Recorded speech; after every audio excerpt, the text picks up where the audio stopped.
If you're studying A-level psychology, subscribe. I'm covering the essential topics across AQA, Edexcel, and OCR on this channel. Think about what your brain is doing right now. You're watching this video, you're listening to my voice, you're reading the text on the screen, you're probably also thinking about something else entirely. Maybe what you need to revise next, maybe what you're having for dinner. How are you doing all of that simultaneously? If memory was simply one passive store, a single container that holds information until you need it, none of this would be possible. One thing at a time, sequential, limited. But that is not how memory works, and in 1974, two psychologists proved it. In this third video, we're building directly on the last one, the multi-store model. If you haven't watched that yet, I'd recommend going back to it first, because this video makes a lot more sense when you understand what it's responding to. In this session, we're covering the working memory model. Baddeley and Hitch's more detailed, more accurate, and more complex account of what is actually happening inside short-term memory. And this is one of the most important topics across all three exam boards, and one that rewards students who really understand the components rather than just memorizing their names. So let's get into it. In the last video, we covered Atkinson and Shiffrin's multi-store model in detail.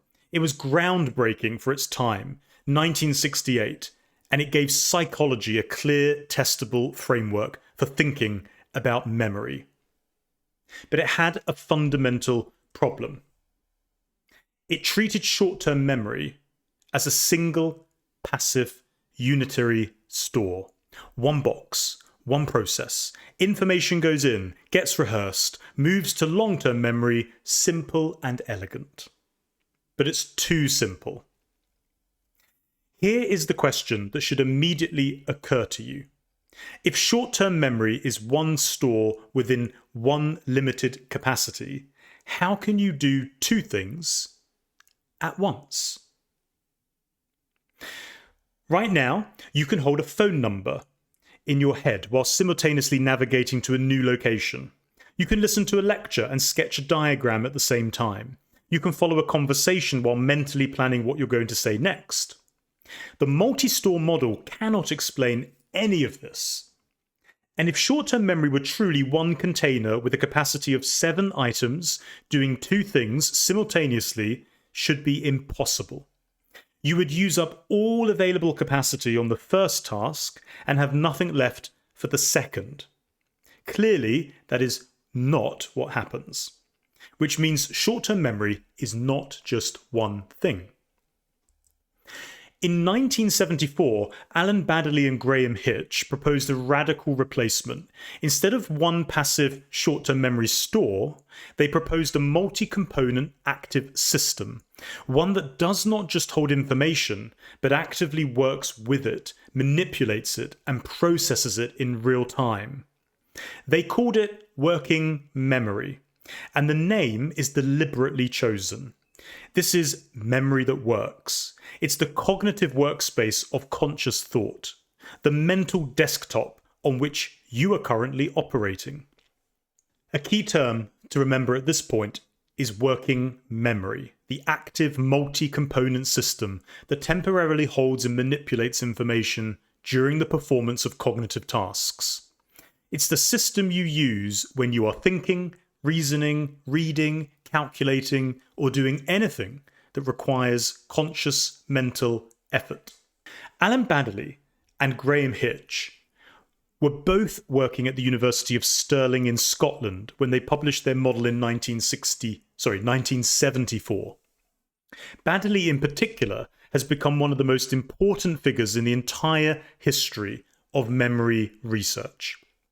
He spent over 50 years refining, testing, and developing the model, and is still publishing research today. The key to their original research was a clever experimental technique called the dual task paradigm. And here's the logic. If short-term memory is one single system, then asking someone to do two tasks simultaneously that both require short-term memory should cause serious interference. performance on both tasks should collapse because you are overloading the one system. Baddeley and Hitch gave participants a primary reasoning task, deciding whether sentences correctly described the order of two letters. For example, A follows B, AB, true or false, while simultaneously holding digit strings in memory. The digit strings were designed to occupy and fill short-term memory according to the multi-store model. And here's what they found. When participants held just a few digits, reasoning performance barely suffered at all. Even holding 6 digits, close to the full capacity of short-term memory according to Miller, reasoning was only slightly impaired. If short-term memory were one system, this should have been impossible. Holding 6 digits should have consumed almost all available short-term memory capacity, leaving almost nothing for the reasoning task. But performance barely dropped. And the conclusion was clear and significant. The reasoning task and the digit holding task were using different components of a multi-component system.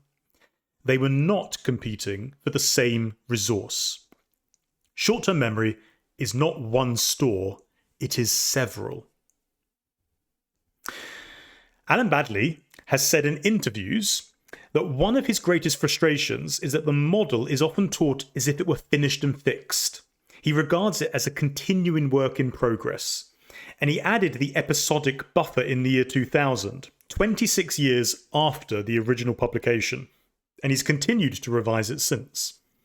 And this is worth mentioning in an exam answer, as it demonstrates that the model has evolved in response to new evidence, which is always a sign of good science. The working memory model has 4 components. And I'm going to take you through each one individually because students who try to learn all 4 at once end up muddling them up. One at a time, clearly understood, is the right approach. So we're going to start at the top with the most important and most complex component, the central executive. The central executive is the control system of working memory. Think of it as the manager, the component that decides what gets attention, coordinates the other components, and directs cognitive resources where they are needed. And here we identify 3 of its key properties very clearly. Attentional control. The central executive directs and coordinates the slave systems. It decides which component handles which incoming information, switches attention between tasks when needed, and manages the overall allocation of cognitive resources. When you are doing 2 things simultaneously, it is the central executive that is juggling them. Another key property is modality free. Unlike the other components, the central executive is not tied to any particular sensory modality. It does not process specifically visual or specifically auditory information. It operates across all modalities. This is what allows it to coordinate components that deal with very different types of information. And the third property is it has no storage capacity. And this is the single most commonly tested fact about the central executive, and the one most often forgotten by students. The central executive cannot store information itself. It's a processing and coordinating system. It's not a storage system. All the storage happens in the slave systems below it. The most powerful and the least understood, then. So here's the evaluation point that I'm flagging here. And it's the most important criticism of the entire model. Baddeley himself has acknowledged that the central executive is poorly defined. We know what it does in general terms. It controls attention and coordinates the other components. But we do not have a precise, detailed account of how it does this.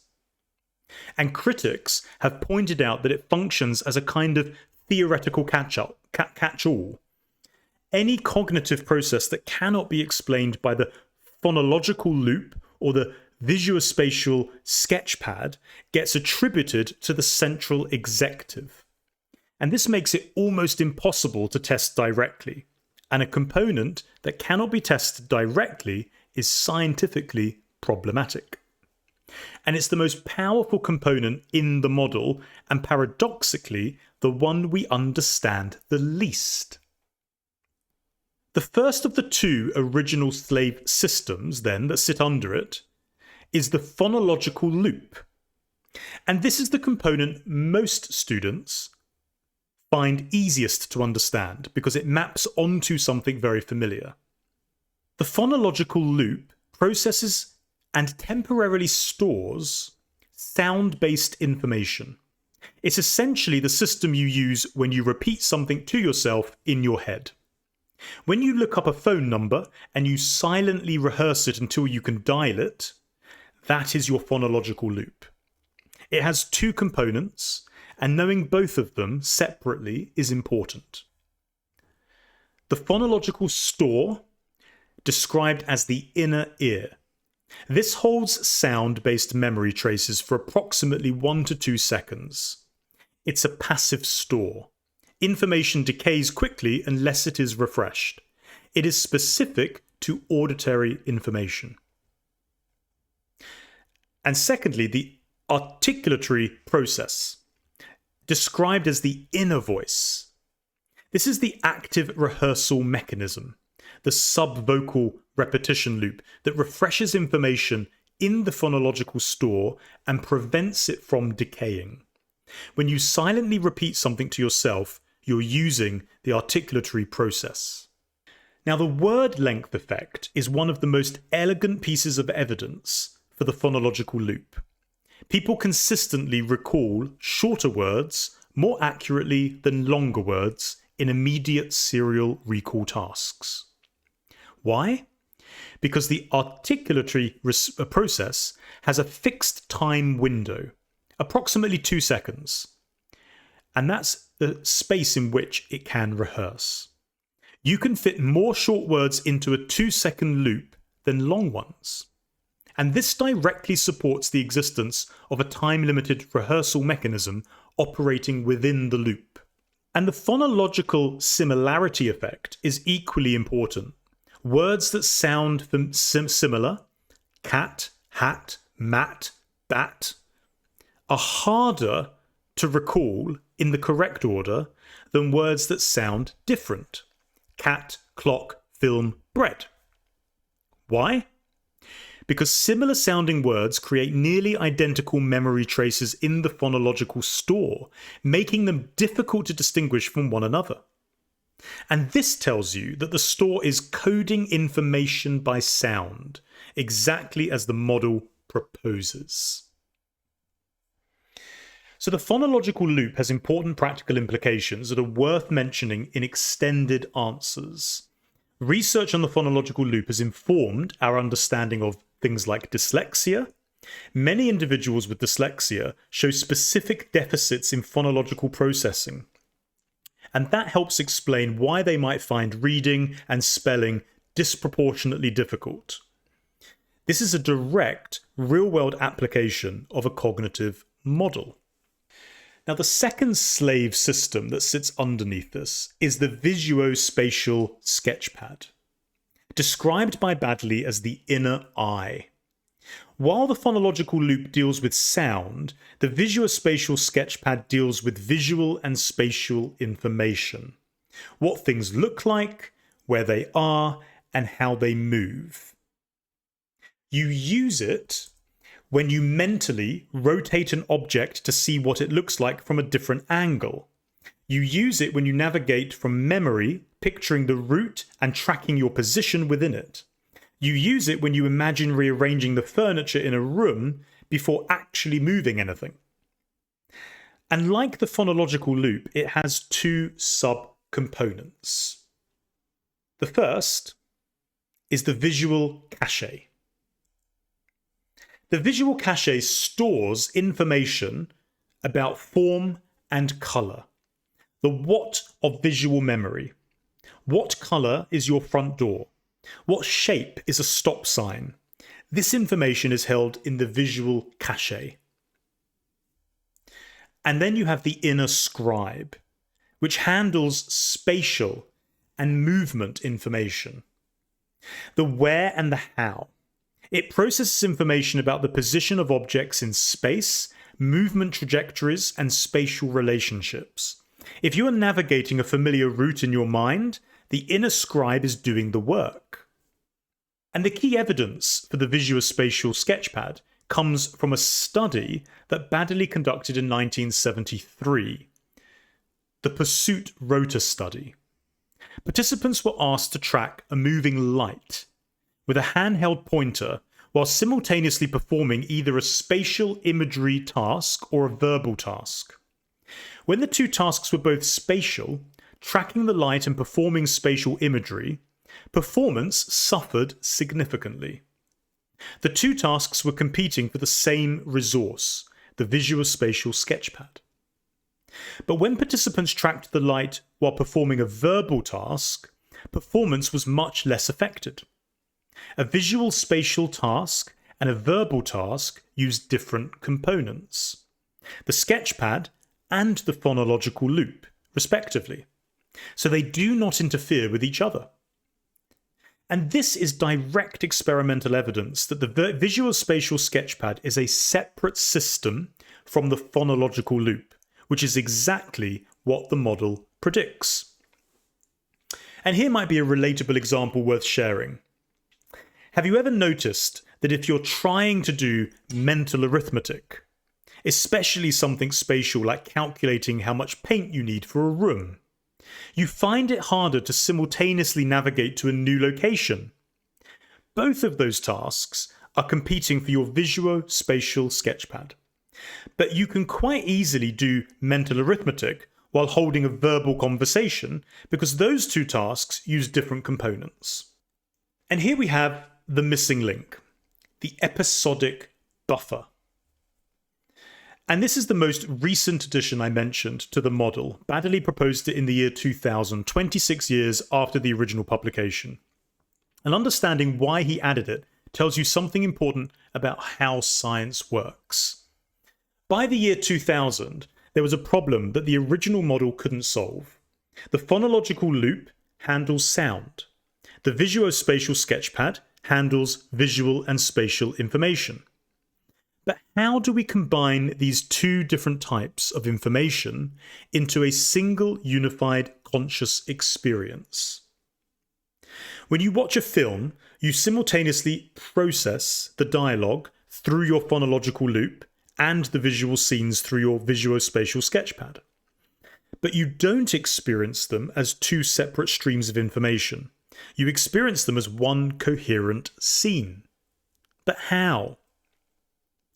There's also the question of how working memory connects to long-term memory. The original model had no clear mechanism for this interaction.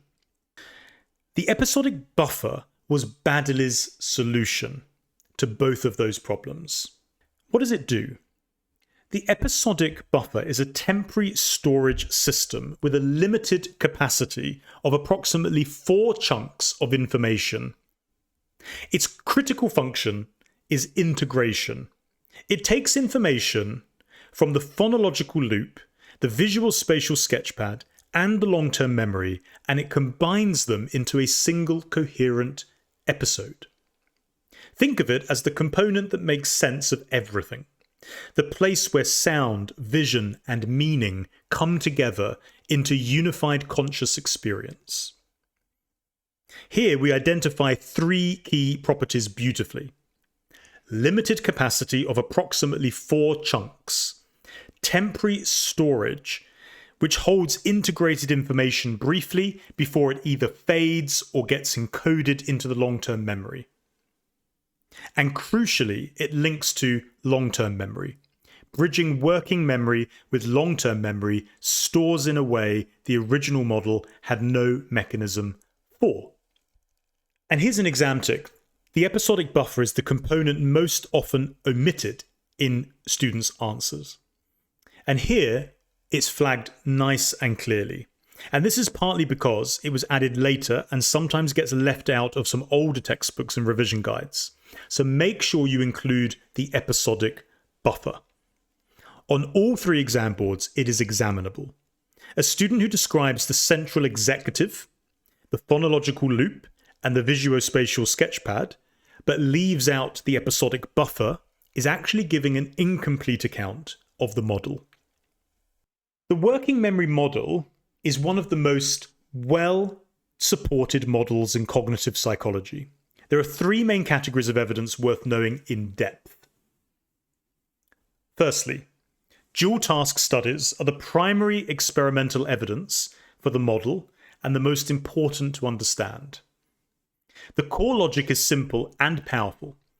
If 2 tasks use the same component of working memory, they will compete for the same resource, and performance on both will suffer. If 2 tasks use different components, they can be performed simultaneously without significant interference.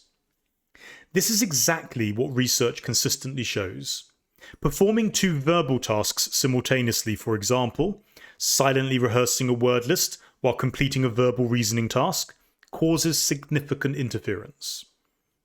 But performing a verbal task and a spatial task simultaneously, for example, silently rehearsing a word list while tracking a moving target, causes much less interference.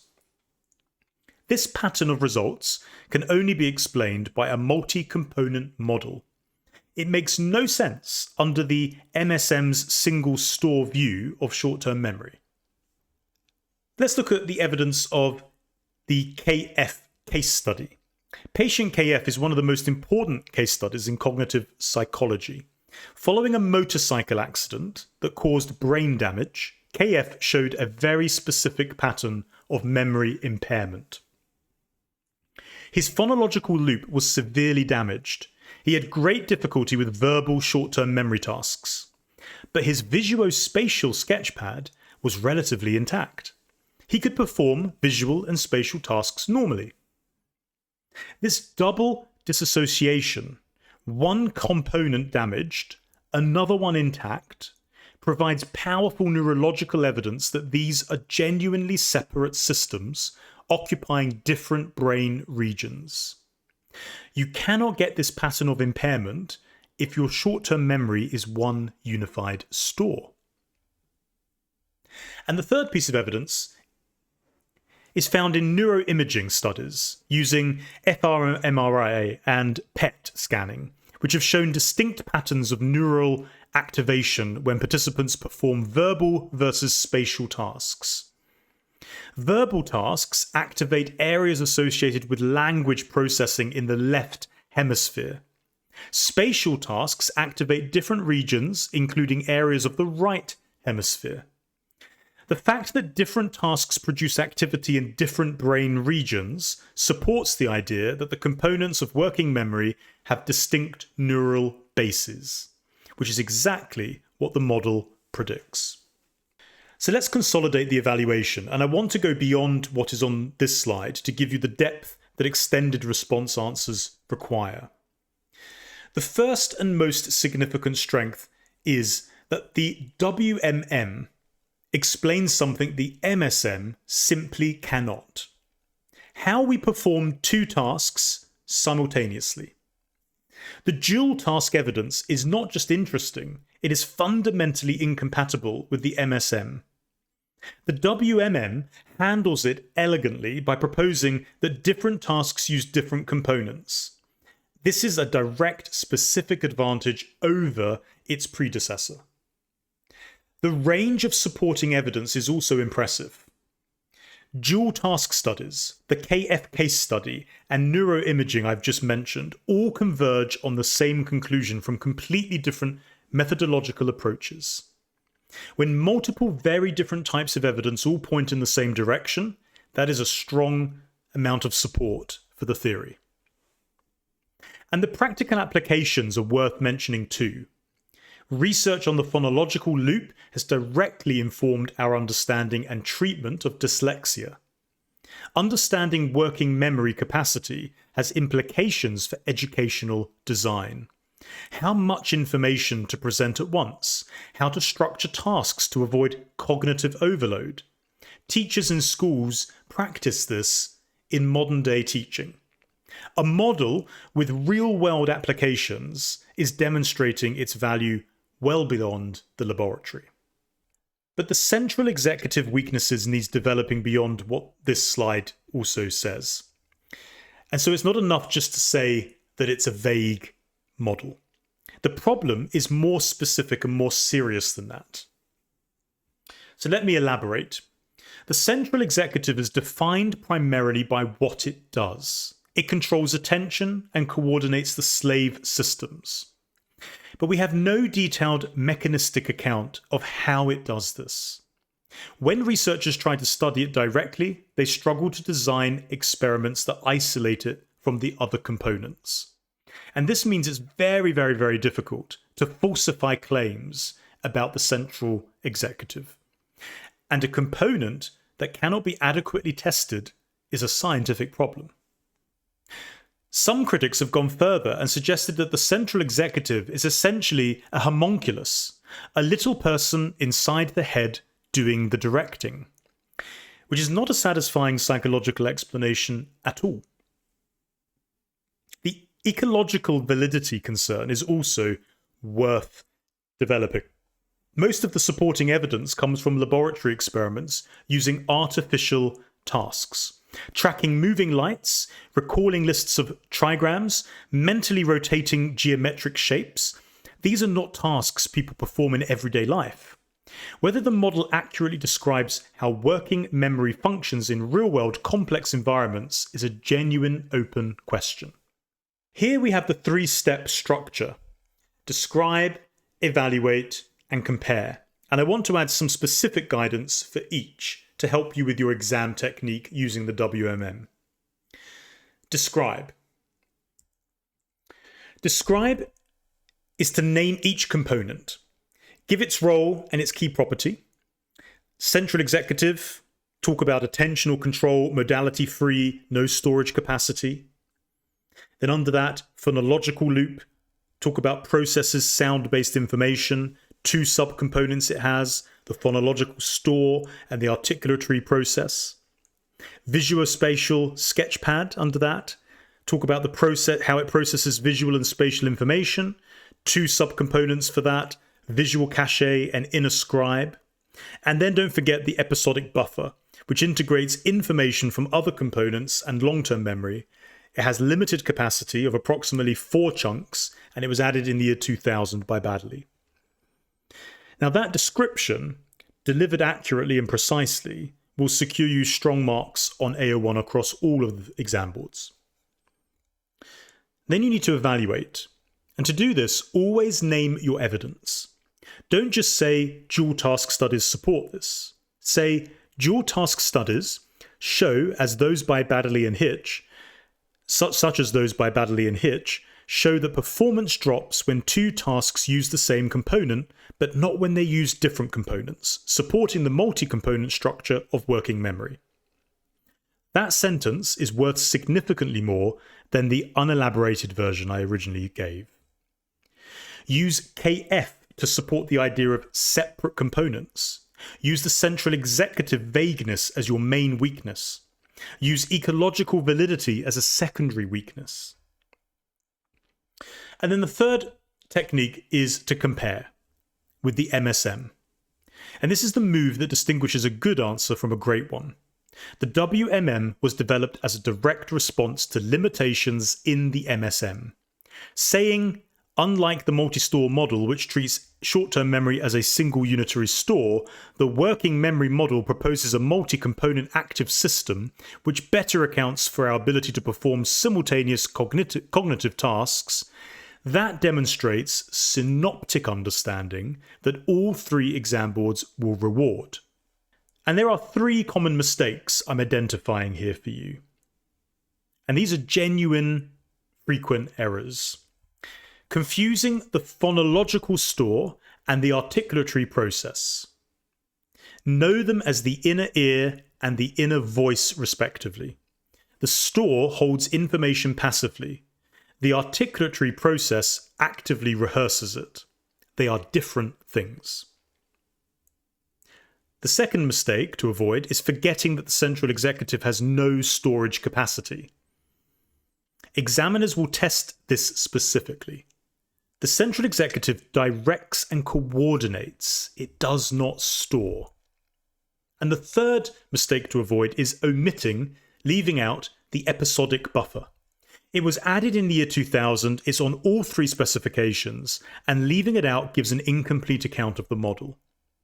And some key examiner phrases to use. This is supported by, which suggests, therefore. Look at those sentence starters, that framework, and always link your evidence back to the model. So this is the working memory model, fully decoded.